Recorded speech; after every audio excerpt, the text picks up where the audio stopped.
Welcome to On the Chain. Did you get into that Gensler thing? Did you start nailing Gensler on this whole thing? But you get a guy who taught a couple classes for 3 years, who haphazardly at best was supposed. Everyone's like he's pro crypto. Jeff and I were very skeptical, only because we were skeptical for a lot of reasons. You know, and funny enough, when he was over at the CFTC, when he was the chair over there, didn't go after cryptos at all. No, and he literally came out at times accusing the SEC of not handling it correctly, and that somebody needs to go and knock on their door because they need to be considering these extra things they're not. So in my most recent video, I actually did a big rant on Gary Gensler, to the point where I had a video and I was playing through it and I was pausing it to just sort of be awesome. Like, this is where it is.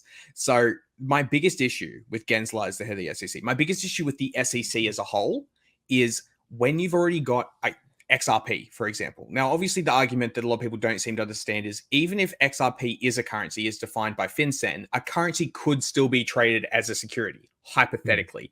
But if that was the case, it wouldn't be an SEC issue. It would be the currency regulated values issue, not the SEC's in the first place. So either way, if FinCEN says that it's a currency, it is not the SEC's place to regulate said currency, even if it's being misused. That would fall back to FinCEN and the other governing agencies around that. So there's the first problem. The second problem I have is Gary Gensler has no idea what he's doing. Like, to the point where he'll say one thing, which we've all heard it 1,000 times, right? It should be perfectly clear. You know exactly what it is. We know exactly what the Howey test is. And then he'll have an interview and say, well, yeah, but stocks aren't treated the same as securities. Oh, so, okay. So are you saying that you would treat cryptocurrencies as securities or as stocks? Oh, no, I'm saying they'd be a third thing. Like, we'd need to define that. So hold on. Didn't you just say like 17 times that it's perfectly clear to everybody and you can't answer the question? Like, you are the head of a global staged, like, the SEC is on the global stage, right? Like, they represent part of the way that people can trust putting their money into the American systems for stocks and bonds, all those different things. I am one of the people, I invest into American markets.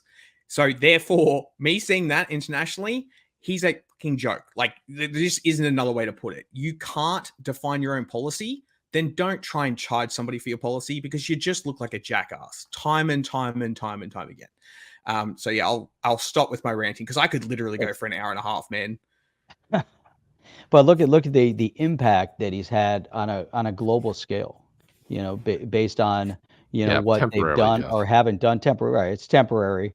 And really, at the end of the day, you know, we're so new into this crypto space. We want everything to happen so fast. We expect it to happen right now. And then we look at the policy. It looks catastrophic. You know, we're 12 years into this thing. And, you know, currency's been around for how many hundreds, if not thousands of years. Right. And we've seen the development. We've seen how economies develop. You know, the U.S. Economy has grown for many, many years. This 10, 12 years is a blip in the history of money. And so, you know, we'll get over, you know, the chaos of the SEC. And it's interesting, too, because, you know, if the SEC had full jurisdiction and was able to write law, they would have done it already. The fact that the fact that he hasn't, the fact that, you know, he's stumbling over himself, the fact that all he does is bloviate, right? He doesn't have power. Power resides with the Congress. The Congress at this moment doesn't have the appetite to do a damn thing. We've seen positive crypto legislation in the hands of the Financial Services Committee multiple times. Maxine Waters doesn't want to change anything. Nancy Pelosi doesn't want to change anything. They don't want to better the space. The Shermanator out in California, who should be a huge proponent of crypto, is completely anti-crypto. You know, we have too many representatives in the space that couldn't give a crap about the economic well-being of this country. They're too busy filling their own pockets and the pockets of their lobbyists, you know. And so until that changes, which we're starting to see rumblings, we're starting to see that we're going to see some momentum. Just like Fauci's term is limited at this point, Gary Gensler's term is also limited. People are going to ask for his resignation in the near future, mainly because he is so ineffective, mainly because, you know, he has caused too many problems, and so he will be, you know, I foresee that he'll leave before his time is up, and it's all going to start, you know, come November, because things are going to become extremely, extremely uncomfortable for him because he has had so many missteps, as you've said. He's going to be testifying in front of the banking committee, I think next week, maybe. It's coming up, I think around the 16th.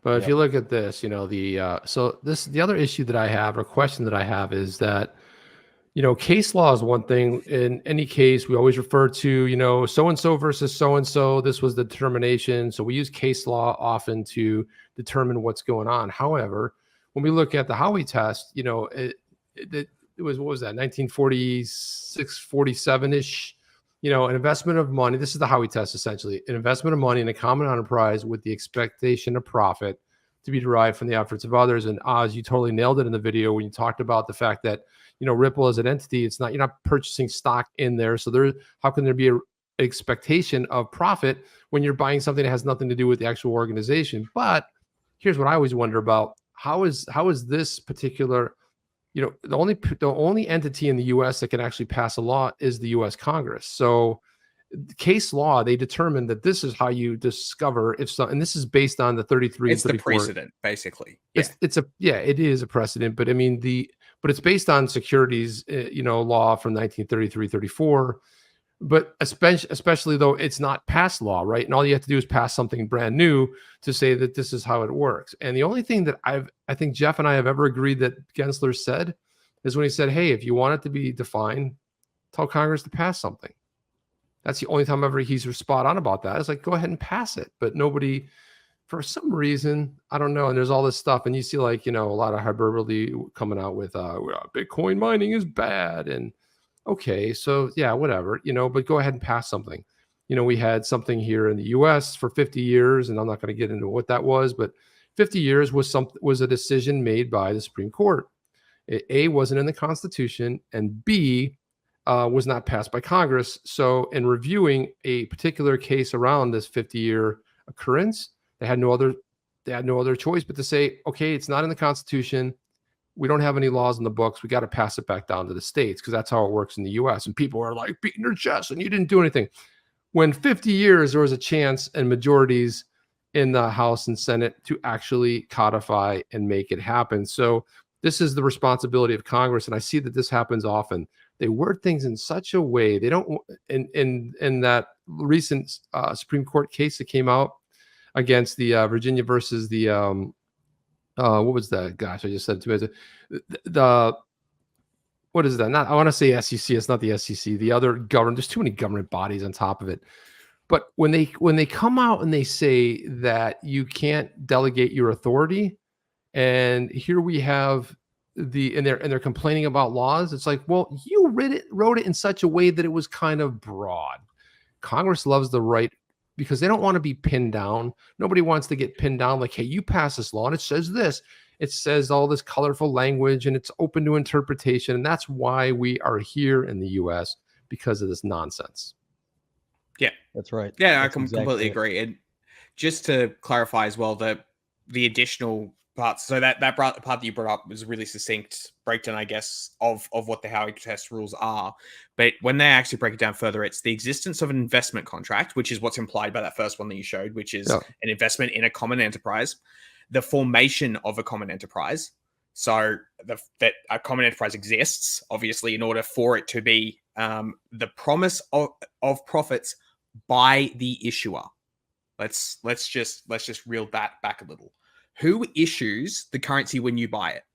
Is it Ripple? Or is it the exchange?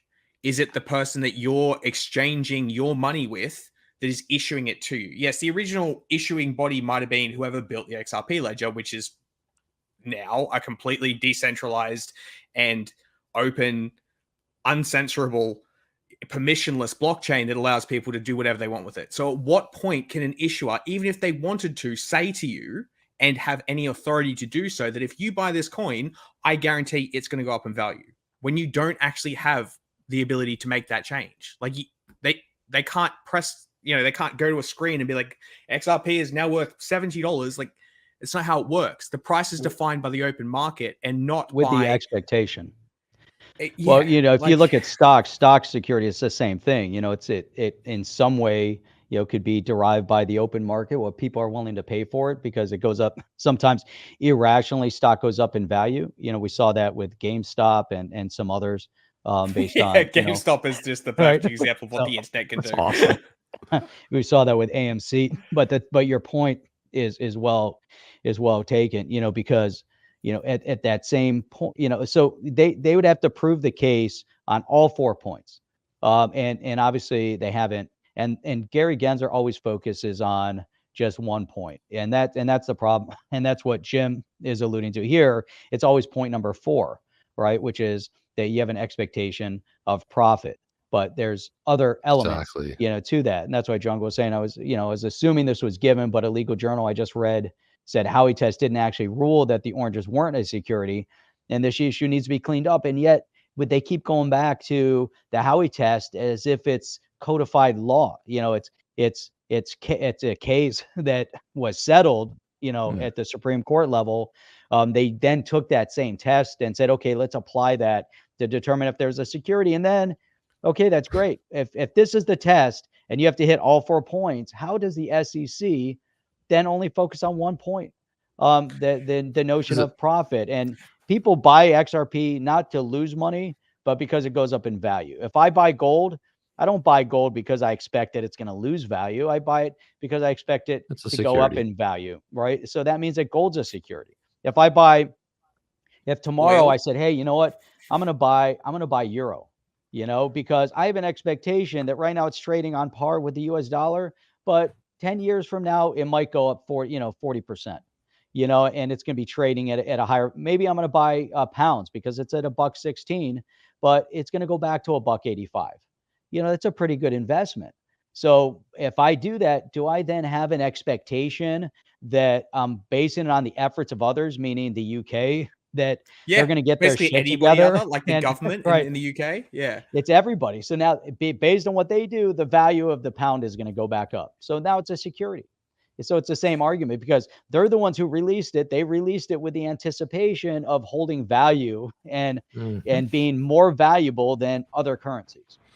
And so, but they're the issuer. So is a security. So the US dollar, the British pound, those are all securities. Are you down with OTC? Please like, subscribe, and click the bell to be notified when the next video drops.